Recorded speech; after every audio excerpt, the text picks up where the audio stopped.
mandou um mensageiro para Elias, para lhe dizer: que os deuses me castiguem com todo o rigor, se amanhã, nesta hora, eu não fizer com a sua vida o que você fez com a deles. Elias teve medo e fugiu para salvar a sua vida, e em Berseba de Judá, ele deixou o seu servo e entrou no deserto caminhando por um dia. Chegou a um pé de giesta, sentou-se debaixo dele e orou pedindo a morte. Ele disse: já tive o bastante. Tira minha vida, Senhor, não sou melhor do que os meus antepassados. E depois se deitou debaixo de uma árvore e ele dormiu. E de repente um anjo lhe tocou e disse: levante-se e coma. Elias olhou ao redor e ali junto à sua cabeça havia pão assado sobre brasas quentes e um jarro de água. Ele comeu, bebeu e deitou-se de novo. E o anjo do Senhor voltou, tocou nele e disse: levante-se e coma, porque a sua viagem será muito longa. E então ele se levantou, comeu e bebeu, e fortalecido com aquela comida, viajou 40 dias e 40 noites, até chegar a Horebe, o monte de Deus. Ali entrou em uma caverna e passou a noite. E a palavra do Senhor veio a ele: o que você está fazendo aqui, Elias?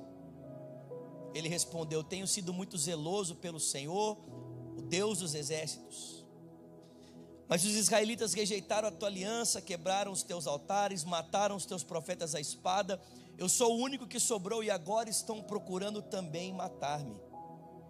O Senhor lhe disse: saia, fique no monte, na presença do Senhor, porque o Senhor vai passar.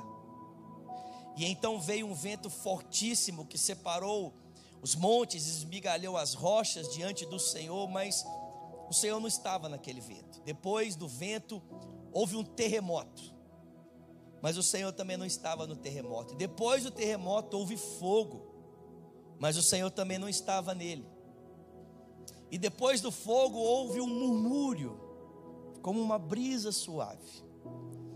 E quando Elias a ouviu, puxou a capa, cobriu o rosto e saiu e ficou à entrada da caverna.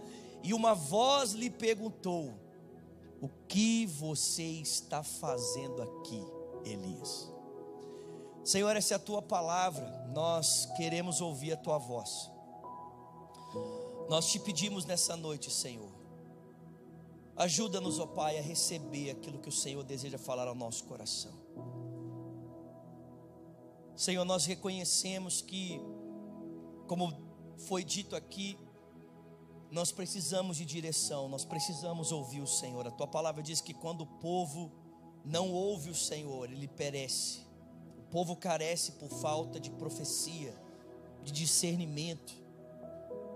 Por isso que nós estamos aqui reunidos em volta da tua mesa, Pai, porque nós reconhecemos o quanto é importante para nós como filhos pararmos para dar ouvidos à voz do nosso Pai. E Pai, nós não queremos perder nada do que o Senhor quer falar com a gente. Nós não queremos perder nenhuma palavra, nenhum conselho. Então nós pedimos, Pai, que pelo teu Espírito o Senhor nos ajude. Nos ajude nos dando olhos para ver, ouvidos para ouvir e um coração sensível para receber cada palavra que o teu Espírito, que o Senhor, Pai, deseja falar ao nosso coração. E eu peço ao Senhor que nessa noite o Senhor conceda graça ao pregador, para que no abrir da boca dele, somente a palavra do Senhor seja ouvida e nenhuma outra. É o que nós oramos e te agradecemos em o nome de Jesus. E quem crê, diga. Eu quero conversar com vocês sobre o tema nessa noite: você precisa descansar. Diga para quem está do seu lado, por favor: você precisa descansar. Não, diga para uma pessoa bem assim, olha para ela com um sorriso maravilhoso e fala para ela: você precisa descansar. Irmão, só esse tema já é motivo de você dar glória a Deus, amém? Amém, irmão? Só esse tema você já fala assim: hoje eu já estou saindo abençoado, aleluia. O que o pastor pregou hoje? Você precisa descansar, aleluia. Mas irmãos, a vida de Elias pode ser dividida em dois momentos. Um momento em que ele está causando pressão, e um momento que ele está debaixo de pressão. E o momento que ele está causando a pressão é muito conhecido por todos nós, porque a Bíblia diz para mim e para você: Acabe era o rei de Israel, e por ter se casado com uma mulher chamada Jezabel, que era a rainha dos Sidônios, Jezabel trouxe com ela todo o aparato religioso desse povo.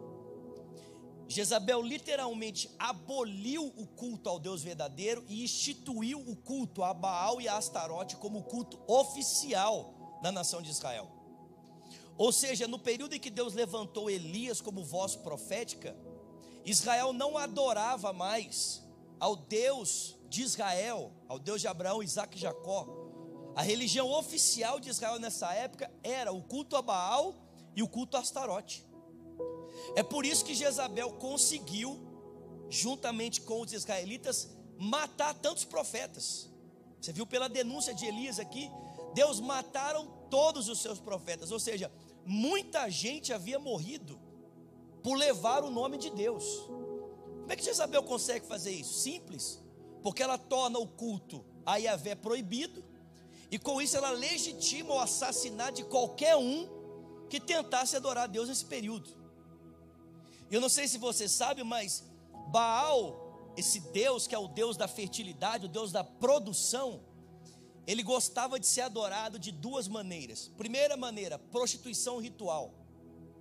Então as pessoas, elas tinham toda a prática sexual impura que você possa imaginar para cultuar essa divindade. Uma vez que Baal é o Deus da produção, da fertilidade, então ele requeria um culto a partir de orgia sexual. Ele tinha os seus prostitutos, suas prostitutas rituais que ficavam ali junto aos altares, ao templo onde ele era adorado, e as pessoas se deitavam com esses prostitutos e essas prostitutas para fazerem todo tipo de prática sexual impura que você possa imaginar para que Baal fosse cultuado. E a segunda forma que Baal adorava ser adorado era o sacrifício de crianças. Baal requeria o sacrifício de inocentes para que ele fosse adorado. E esse é o estado decadente, espiritual, moral e ético que a nação de Israel se encontra. Pensa, os caras abandonaram o culto ao Deus verdadeiro para adorarem Baal e Astarote por causa de produção, de fertilidade, acreditando que Baal e Astarote eram responsáveis por toda a sua produção, seja ela em nível agrícola, seja ela em nível agropecuária, fosse ela em nível pessoal, tendo crianças, e estavam se entregando à orgia e ao sacrifício de inocentes para que Baal fosse adorado. É nesse contexto de decadência espiritual, moral, social, que Deus levanta esse homem chamado Elias. E perceba, o texto sagrado não cita para nós o nome da família de Elias. Grande parte dos homens usados por Deus na Bíblia, tanto no Antigo quanto no Novo Testamento, você conhece o nome da família deles, porque um judeu é referido pelo nome da sua família. Mas a família de Elias é tão insignificante dentro dessa estrutura política, que o nome da família nem é referido. O que é usado para referir-se a ele é a sua cidade, Elias de Tisbe. E se você procurar, Tisbe também é uma cidade tão pequena, tão insignificante, que nem estava no mapa de Israel. Ou seja, irmão, Deus não usa esse homem por causa do seu posicionamento social. Deus não usa esse nome por causa da sua importância política, social ou cultural. Deus não usa esse homem porque ele está bem posicionado socialmente. Não, Deus usa esse homem porque ele tem uma palavra de Deus na boca dele. Deus usa esse homem porque Deus encontra um coração disponível para falar ao coração dele. E Elias, tomado dessa palavra de Deus, se levanta, vai até Acabe e diz: a partir de hoje não vai chover por 3 anos e meio. Ou seja, se Baal é responsável pela produção, vamos ver o que Baal é capaz de fazer se o Deus dos céus fechar os céus. Elias foi intencional, irmãos. Não é à toa que ele disse que não choveria. Já que o Baal é responsável pela produtividade, vamos ver o que o Baal dá conta de fazer quando o Deus dos céus fecha os céus. E Israel entrou num nível de escassez terrível. Imagina, 3 anos e meio sem uma gota de água. Os rios foram se secando, as fontes de águas foram se secando, e a situação foi se tornando caótica. O gado foi morrendo. Mas apesar de todo o colapso que Elias via ser estabelecido à sua volta, a ele e aqueles que estavam em conexão com ele, nenhum recurso faltou. Você pode dar glória a Deus por isso, pelo amor de Deus. Por quê, irmão? Porque preste atenção, a nossa provisão não depende da realidade do mundo à nossa volta. A nossa provisão está conectada ao nosso Deus. Ele não supre segundo as riquezas da realidade à nossa volta. Ele nos supre segundo a sua riqueza e glória em Cristo Jesus. Alguém crê nisso aqui? Pelo amor de Deus. E passados esses 3 anos e meio então, Elias volta a Acabe e ele faz um desafio. Ele percebe que é tempo de trazer a nação de Israel de volta à fidelidade ao Senhor. Então ele vai a Acabe e diz: olha, diga aos profetas de Baal e Astarote que amanhã nós vamos subir juntos ao monte, não é o Horebe, gente, esqueci o nome do monte que ele sobe para sacrificar, Carmelo. Obrigado, é esse mesmo, aleluia, glória a Deus, é isso aí. É tanto monte que eu até esqueci o nome do monte. Nós vamos subir ao Monte Carmelo. Estive lá o ano passado. E nós vamos propor um desafio. Os profetas de Baal vão estabelecer um altar e eles vão orar ao seu Deus. Eu vou estabelecer um altar e eu vou orar ao meu Deus. E o Deus que responder com fogo, esse é o Deus verdadeiro, amém? Você conhece a história. Os profetas de Baal estabeleceram um altar, né, fizeram um aparato ali e começaram a clamar desde a manhã até por volta do início da tarde. E eles clamavam: Baal, Baal, Baal. E Baal não respondia. E à medida que o tempo foi passando e eles, né, iam se vendo cada vez mais tensos pela falta de resposta, o Elias foi aproveitando a atenção deles para dar uma zoada, né? Aí o Elias falou assim: gente, eu acho que vocês têm que clamar um pouquinho mais alto, porque Baal pode estar dormindo, né? Ou eu acho que vocês têm que clamar um pouquinho mais alto, porque vai que Baal saiu de férias e não está ouvindo vocês, né? Semana de feriado.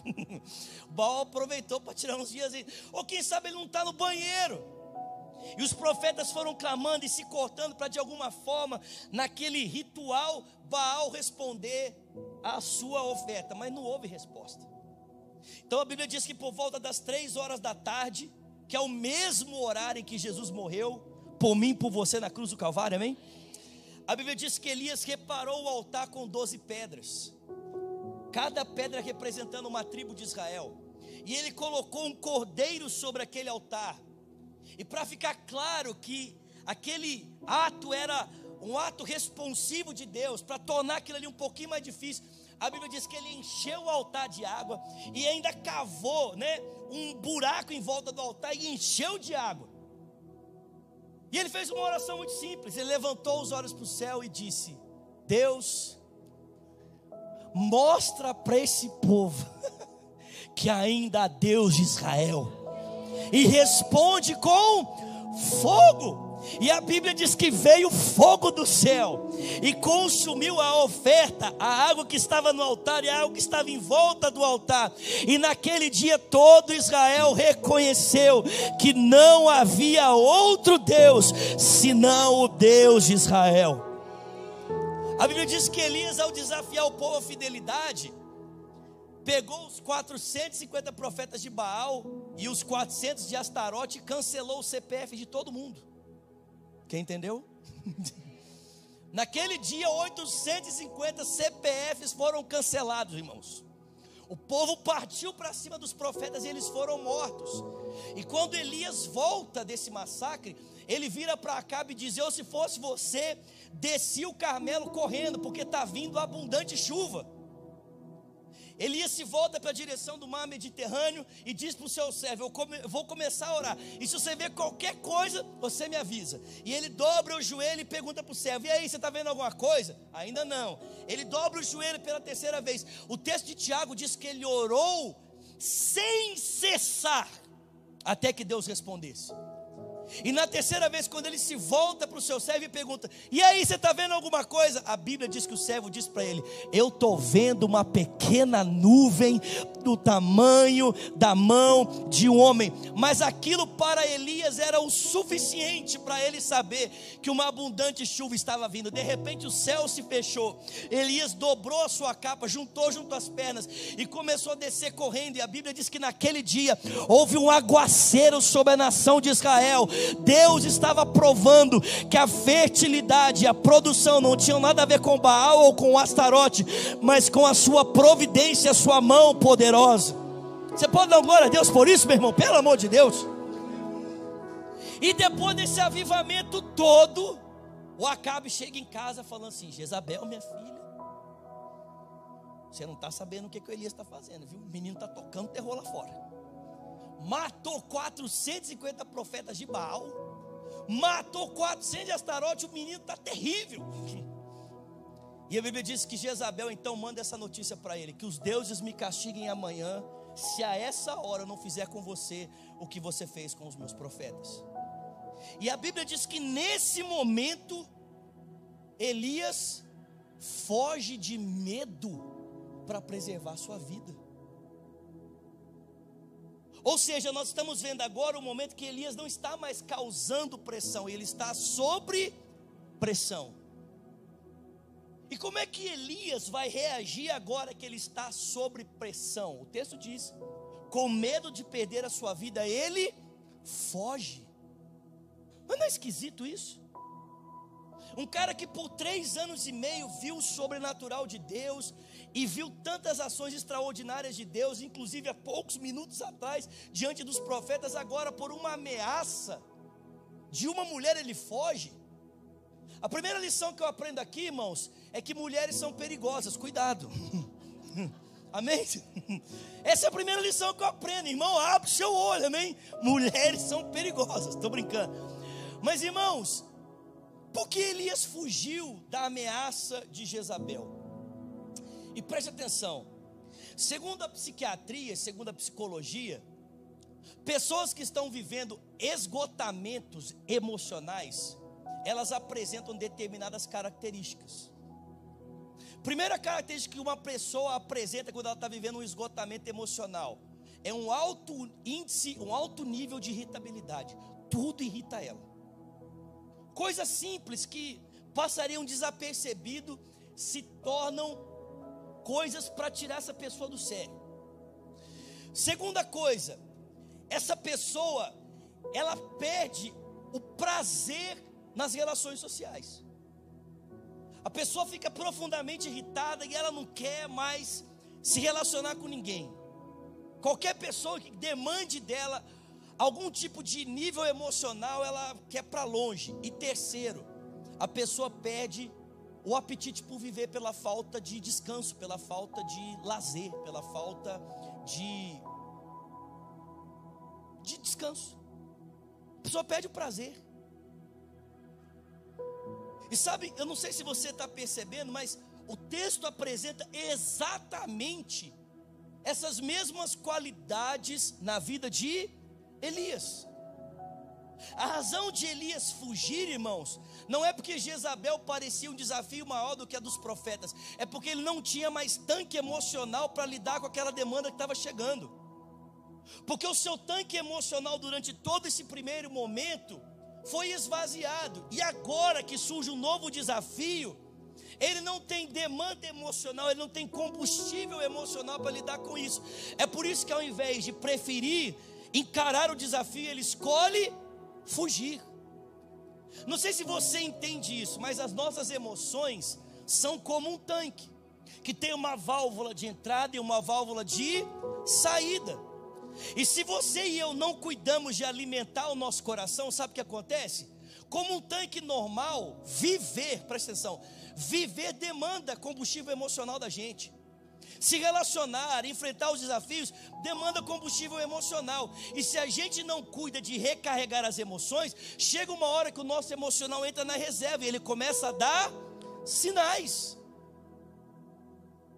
Sabe o que é interessante? É que a gente preocupa de cuidar de tudo, menos de cuidar do coração.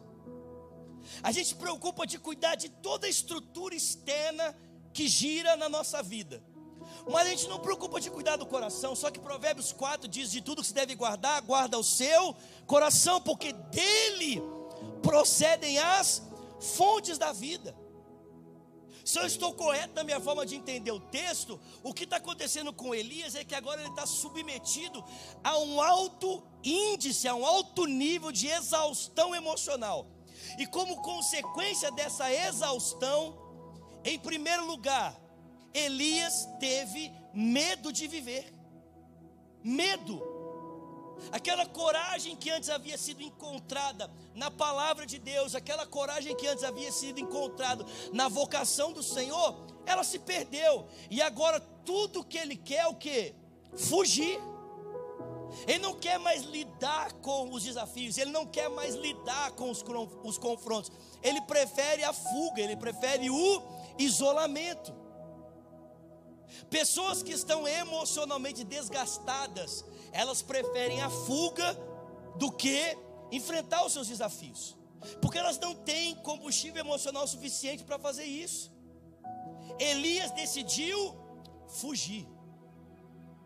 Só que Elias não apenas perdeu a coragem de viver, o apetite pela vida, aquilo que leva alguém a levantar todos os dias e falar assim: cara, eu vou para cima, porque Deus me deu uma palavra e Ele vai cumprir a sua promessa. Não, Elias não tinha mais isso. Não que Deus havia mudado a sua palavra, e não é que ele não sentisse mais a presença de Deus. Irmãos, o que havia mudado não era Deus e a sua palavra. O que havia mudado era o estado emocional em que Elias agora estava. E esse estado emocional estava até atrapalhando esse desenvolvimento espiritual. Segundo, Elias perdeu o apetite por pessoas. O texto diz que ele foi para um deserto, e ao chegar ali na entrada do deserto, ele deixou o seu servo em Berseba de Judá e caminhou um dia para dentro do deserto sozinho. E ao encontrar um pé de giesta, ele se sentou debaixo do pé de giesta para descansar, e ele dormiu. Não sei se você entende isso, mas momentos em que nós estamos emocionalmente desgastados são os momentos que normalmente nós mais precisamos de pessoas, sim ou não? São momentos que normalmente nós mais precisamos de ajuda. E é engraçado porque, exemplo, Jesus no momento de sua maior exaustão emocional, o que ele fez? Procurou seus amigos. Em Mateus capítulo 26, a partir do verso 36, quando Jesus está ali no jardim do Getsêmani, e ele sabe que o tempo da sua morte é chegado, ele procura os seus 3 amigos mais próximos, Pedro, Tiago e João, e diz: ficai aqui comigo e vigiai comigo, porque a minha alma está angustiada até a morte. Em 2 Timóteo capítulo 1, Paulo diz que no seu tempo de desencorajamento, em que ele perdeu a esperança da sua vida, ele foi encorajado por um homem chamado Onesíforo. Paulo diz: graças a Deus pelas pessoas da casa de Onesíforo, que me encorajaram muito no Senhor, no tempo em que eu estava desgastado emocionalmente, já havia perdido a esperança da minha vida. Mas o Elias não faz isso. Ao invés de ele permanecer com o seu melhor amigo no tempo de exaustão e dizer para ele: cara, por favor, eu não sei o que está acontecendo comigo, mas eu não estou bem, você pode por favor ficar comigo? A Bíblia diz que o Elias prefere ficar sozinho. E talvez ele decide ficar sozinho por 2 motivos. Primeira razão, por não ter que lidar com a realidade emocional do outro. Talvez a primeira razão porque Elias decidiu ficar sozinho é porque, já que ele não tinha combustível emocional para lidar nem com as realidades dele, que dirá para lidar com as realidades do outro. Então é melhor o isolamento. É o famoso cada um no seu quadrado, sei com seus problemas, eu aqui com os meus problemas. E talvez a segunda razão porque Elias decidiu o isolamento é porque ele não queria se expor para o outro. Ele não queria talvez que o seu amigo percebesse que ele também tinha debilidades, ele também tinha fraqueza. Ele não era o herói nacional que não tinha nenhum tipo de realidades, e dependência para lidar. Não, Elias não queria isso. Talvez ele não queria expor as suas debilidades emocionais para alguém que caminhava constantemente o tempo todo com ele. Irmãos, não é por essa razão que talvez muitas vezes nós preferimos ficar sozinhos. Aí você pode falar assim, Zulato, mas existem pessoas que têm um perfil emocional diferente. Tem gente que gosta de ficar mais tempo sozinho. Sim, eu entendo isso. Eu tenho uma pessoa assim em casa, minha esposa. A minha esposa tem dia que ela fala assim, me deixa no meu canto. Todo mundo comigo aqui? Todo mundo tem alguém assim em casa? Quem tem alguém assim em casa, levanta a mão. Talvez você seja essa pessoa mesmo. Normalmente mulheres naquele momento, mulheres entenderam? Elas falam assim, me deixa. Me deixa. Tem dia que, vamos falar a verdade, tem dia que nem você se aguenta, sim ou não? E nesses dias que nem você se aguenta, o que você prefere? Ficar sozinho. Mas presta atenção, depois de um tempo de isolamento, em que você consegue colocar suas ideias no lugar, ou se reabastecer emocionalmente, o que você faz? Você volta para o convívio. Isso é um perfil emocional. Um perfil emocional de alguém que precisa de tempo sozinho. A pessoa, depois de se abastecer emocionalmente no seu tempo de solidão, ela volta para o convívio social. Isso é uma coisa. Outra coisa são pessoas que vivem sozinhas. Pessoas que vivem sozinhas e não têm conexões saudáveis com outras pessoas, elas não têm um perfil emocional, elas têm problemas emocionais. É diferente. Pessoas que não conseguem se relacionar, elas não têm um perfil emocional, irmãos. Elas têm doenças emocionais, problemas emocionais. Vocês estão comigo aqui? O Elias não queria mais lidar com o outro, não queria se expor, não queria abrir a sua vida, ou quem sabe, não queria ter que lidar com os dilemas do outro. Eu me lembro quando eu fui diagnosticado com depressão. Estou falando isso aqui, gente, porque eu sou alguém que vivi isso. Há mais de 10 anos atrás, eu já era pastor, estava vivendo uma exaustão emocional e eu nem sabia, que eu não tinha conhecimento disso. Eu fui percebendo essa exaustão emocional na minha vida, no meu dia a dia, porque eu fui parando de comer, eu fui parando de dormir, eu só conseguia chorar, e as pessoas perguntavam para mim, por que você está chorando? Eu falava, não sei. Até que um professor de seminário percebeu que tinha alguma coisa errada comigo e me levou no psiquiatra. E quando ele me levou, e eu contei para o psiquiatra o que estava acontecendo, o psiquiatra olhou para mim e falou assim, você está com depressão, com síndrome do pânico, você tem que tomar medicamento. Eu lembro que nesse dia que eu voltei para casa, eu peguei o telefone, eu liguei para minha mãe, eu falei assim, mãe, eu estou com depressão. Eu comecei a chorar, e a minha mãe tentando me acalmar, falou assim, filho, fica tranquilo, isso vai passar. Eu já passei por isso. Minha mãe tinha acabado de perder o meu pai, fazia poucos meses que ela tinha perdido meu pai, poucos anos na verdade, e ela já estava vencendo a depressão. E quando eu falei, ela falou assim, fica tranquilo, você vai vencer, eu já passei por isso, você vai vencer também. Mas a minha preocupação não era o fato de eu estar lidando com um dilema emocional. Quando eu consegui respirar e falar com a minha mãe, eu falei assim, o que é que as pessoas vão pensar de mim? A minha preocupação não era tanto com o dilema que eu estava vivendo, mas era o que as pessoas iriam pensar de saber que eu estava doente. Porque na cabeça de muitos de nós, crente não passa por isso. Na cabeça de muitos de nós, pessoas cheias de Deus não podem passar por isso. Pessoas cheias do Espírito Santo jamais passam por isso. Pessoas que vivem uma vida com Deus não vivem esses dilemas. Só quem está em pecado passa por isso. Só quem está vivendo numa situação desajustada com Deus. Mas irmão, presta atenção. Nós estamos falando de um camarada chamado Elias, que tinha uma vida com Deus, tinha uma palavra de Deus, não estava em pecado, tinha acabado de ser uma resposta para a nação de Israel, e ainda assim ele estava vivendo uma exaustão emocional. Porque essas coisas, irmãos, podem acontecer também com pessoas que servem a Deus. Você está comigo aqui? Nós não somos protegidos, não tem uma bolha que nos protege de vivermos essas coisas. Elias perdeu o apetite pela vida, Elias perdeu o apetite por pessoas, e terceiro, ele começou a considerar a morte como solução para o seu presente. Ele começou a dizer, Deus, eu quero morrer. Porque crente, escuta aqui, irmão, crente adora espiritualizar as coisas, amém? Os crentes hoje não falam assim, Deus, eu quero morrer. Eles falam, Jesus, volta logo. Sim ou não? A gente não fala assim, Deus, eu quero a morte, Senhor. Você fala assim: Jesus, volta logo, pelo amor de Deus. Que é uma forma espiritual de você falar a mesma coisa. Porque presta atenção, se o ansiar para você a volta de Jesus é uma fuga da realidade, você ainda não entendeu o que é a volta de Jesus. Se desejar Jesus voltar para você é fugir dos seus problemas, você ainda não entendeu o que significa a volta de Cristo. Irmão, presta atenção, Jesus não vai voltar para encontrar com uma igreja covarde que quer fugir desse mundo. Ele vai voltar para encontrar uma igreja vitoriosa. Amém? Não é fuga da realidade não, irmão. Amém, queridos? Mas o Elias começou a considerar a morte uma possibilidade para o seu problema. Ele falou: Deus, eu não sou melhor. E eu não sei se vocês percebem, presta atenção, gente. O Elias perdeu o senso de identidade, porque ele começou a dizer: eu não sou melhor do que ninguém, eu não sou melhor do que os meus antepassados. Perdeu o senso de identidade, perdeu o senso de futuro, porque ele já não acreditava mais nas promessas de Deus, amém? Não acreditava mais nos planos e nos propósitos de Deus, e perdeu a referência da presença de Deus com ele.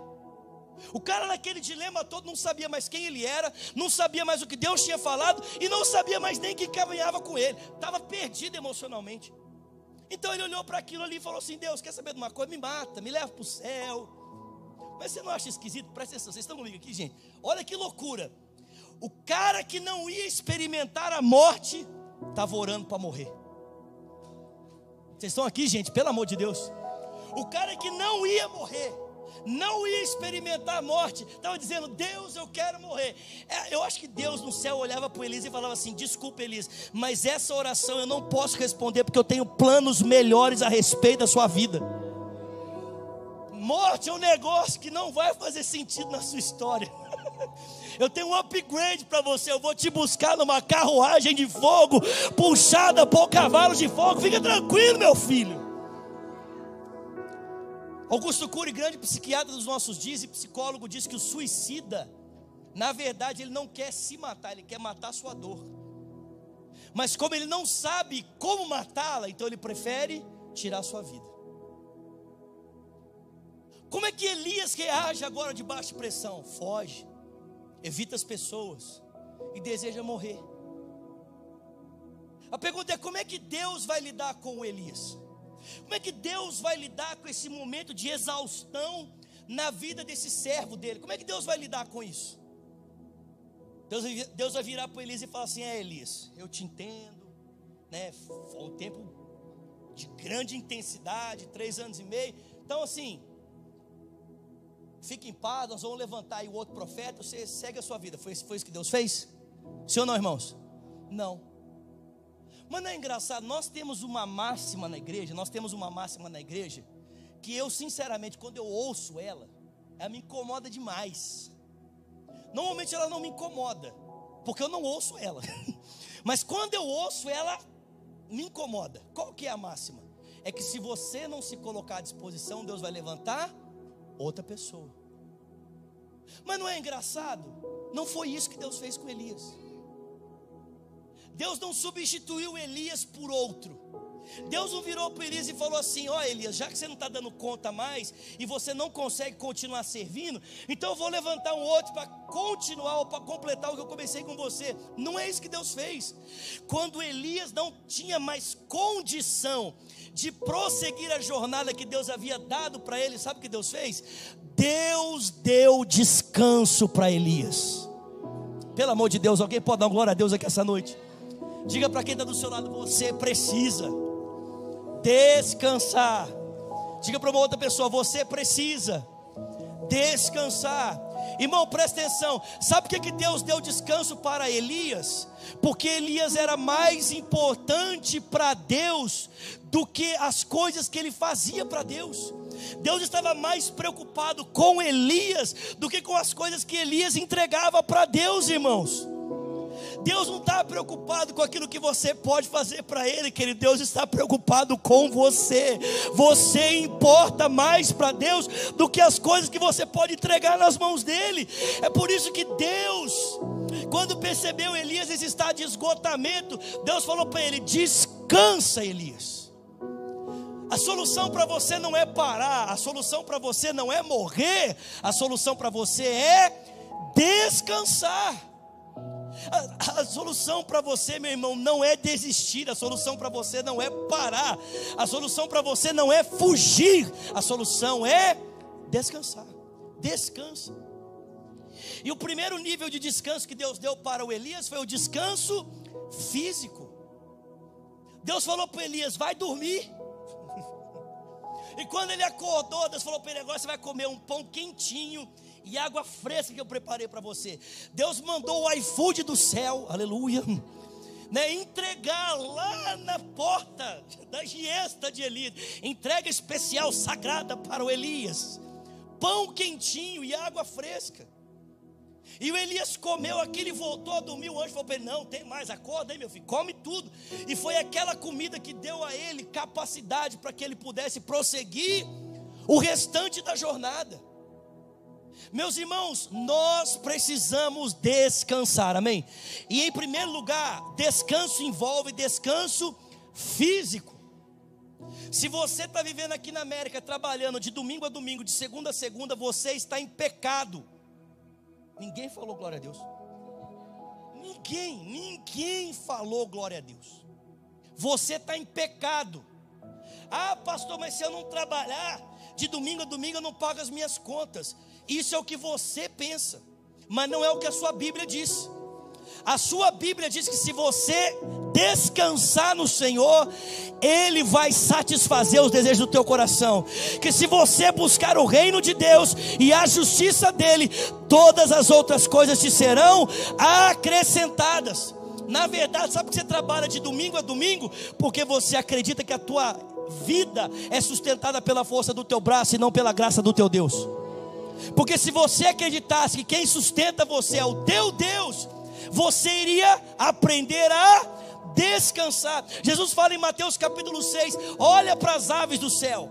Você já viu elas com enxada nas costas, abrindo buraco na terra e lançando semente? Não. Você já viu flor costurando?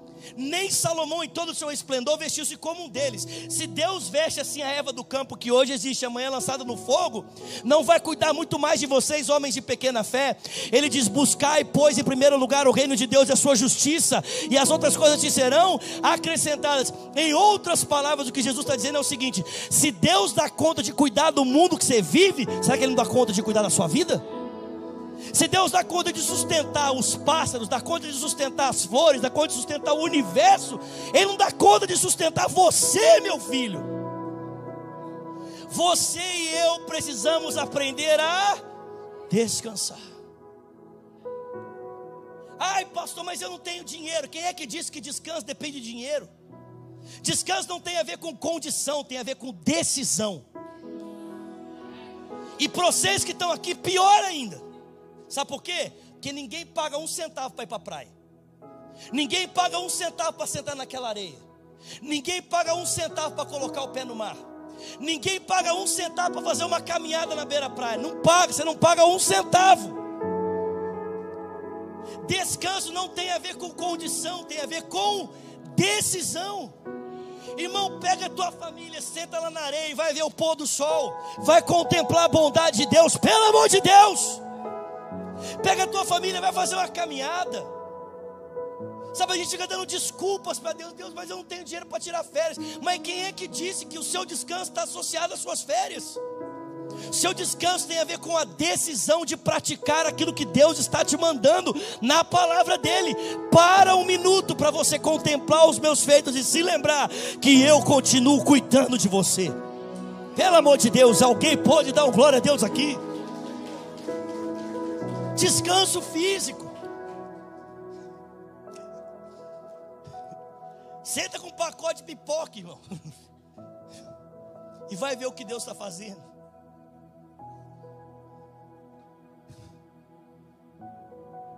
Pastor Drummond, um dos nossos pastores que faleceu alguns anos atrás, ele falava o seguinte: as pessoas vêm para a América e o sonho delas é o sonho americano. E em nome desse sonho americano, elas sacrificam no altar de Baal seu tempo, sua família, seu descanso. Sacrificam no altar de Mamon sua família, o seu tempo, o seu descanso, para que eles possam ter um pouco mais de dinheiro. Te pergunto, vale a pena? Só que Deus não deu só descanso físico para Elias. Deus deu para ele também descanso emocional. O texto diz que ele caminhou 40 dias e 40 noites e foi para Horebe, o monte de Deus. Horebe é o monte Sinai.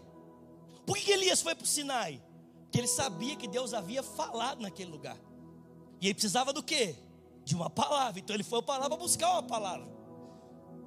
E quando ele chegou lá, Deus perguntou para ele: o que você está fazendo aqui? E ele começou a dizer: ah, Deus, o Senhor sabe o que está acontecendo. Eu estava aí servindo o teu povo, mas esse povo é difícil demais. Eles mataram os profetas, se apostataram do Senhor. Ninguém quer saber do Senhor. E quer saber de uma coisa? De todos os profetas, eu sou o único que sobrou. Sabe como é que Deus começou a dar descanso emocional para o Elias? Deus começou a fazer o Elias falar, botar para fora a morte que estava dentro. Amém? Botar para fora toda aquela morte que estava dentro, para ela sair. Deus falou para ele: fala, Elias, o que é que está dentro? O que é que você está sentindo? Ah, eu estou sentindo sozinho, eu estou sentindo desamparado, eu estou sentindo que tudo depende de mim, eu estou sentindo muito peso. E ele foi botando para fora, ele foi botando para fora, ele foi botando para fora. Irmão, presta atenção. Às vezes tudo que a gente precisa para aliviar o coração é encontrar alguém que esteja disposto a ouvir a nossa dor. Põe para fora, Elias.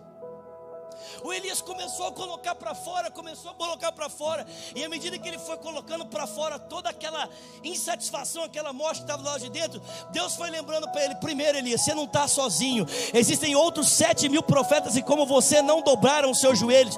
Segundo, Elias, o que você está vivendo não depende nada de você, depende tudo de mim. O meu plano e o meu propósito da sua vida não tem nada a ver com a sua capacidade ou com a sua força, mas tem a ver com a minha graça.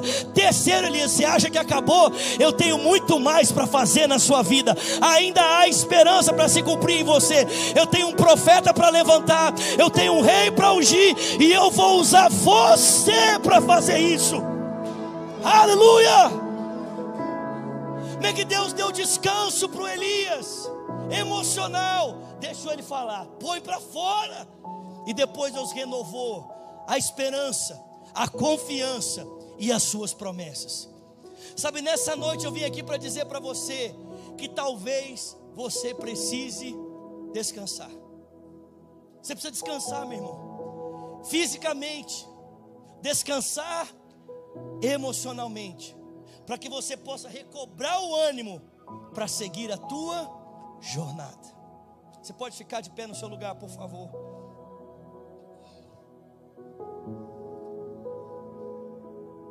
Sabe, Deus não desistiu de Elias. E eu digo para você, Deus também não desistiu de você. Deus não desistiu de você. Ele continua confiando em você. Ele continua acreditando em você. E tudo que Ele espera é que você descanse. Descanse. Descanse. Você pode fechar os seus olhos nessa noite. Eu quero orar por você, eu quero orar com você.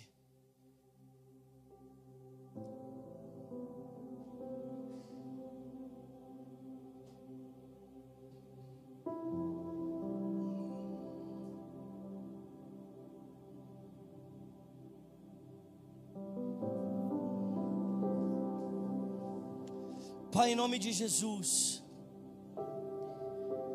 eu clamo nessa noite juntamente com os teus filhos, porque eu sei, Senhor, que o Senhor quer sarar muita gente aqui. Eu sei que o Senhor quer renovar as forças de muita gente aqui. Tua palavra diz que até os jovens se cansam, perdem a sua força, o seu ânimo para caminhar. Mas os que esperam no Senhor renovarão as suas forças. Eles caminharão e não se cansarão. Eles correrão e não se fadigarão. Voarão com asas como que de águia às alturas. Pai, eu não sei como Muitos estão terminando o ano aqui, talvez alguns estejam aqui contando, falando assim: pelo amor de Deus, eu não vejo a hora desse ano terminar, porque eu não aguento mais. O Senhor me manda te dizer, meu irmão, que a solução para o teu cansaço não é o fim desse ano, é você aprender a descansar nele. É você aprender a deixar Ele cuidar de você. É você não sentir culpa. Sabe, muitas vezes nós sentimos culpados por estarmos descansando. Numa sociedade em que todo mundo vive escravo do trabalho, e que é bonito dizer para todo mundo que nós não temos tempo, né? Porque nós estamos fazendo um monte de coisa. Deus manda nos dizer, Deus fala pela sua palavra: não, você tem que ter um tempo ósseo, você tem que ter um tempo que você fala: não estou fazendo nada, eu estou descansando na presença do meu Deus, eu estou descansando na companhia da minha família, sem sentir peso, sem sentir condenação. Em nome de Jesus. Pai, eu quero orar juntamente com os meus irmãos aqui. Eu oro por essa igreja, eu oro pelos voluntários dessa igreja, eu oro, Senhor, pelas famílias dessa igreja, eu oro, Senhor, por aqueles que estão aqui, que não estão conectados a nenhum ministério, mas estão conectados aos afazeres da vida. Eu oro por mães aqui, mães de filhos recém-nascidos. Eu oro, Senhor, por mães que têm bebês. Eu oro por mães que lidam com crianças que estão desenvolvendo 2, 3 anos de idade. Eu oro por pais de adolescentes, pessoas que estão se sentindo cansadas,